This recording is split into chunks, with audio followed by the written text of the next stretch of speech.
Well, guys, by popular demand too, you guys wanted me to shoot this turkey with the good old Israel-made Galil. So let's rock and roll here.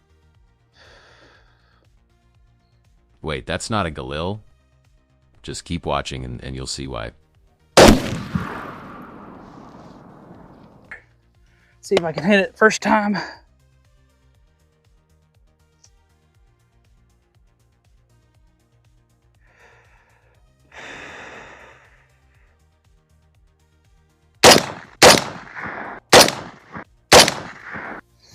Well, I thought I was going to need 4 rounds, but attempt number 2.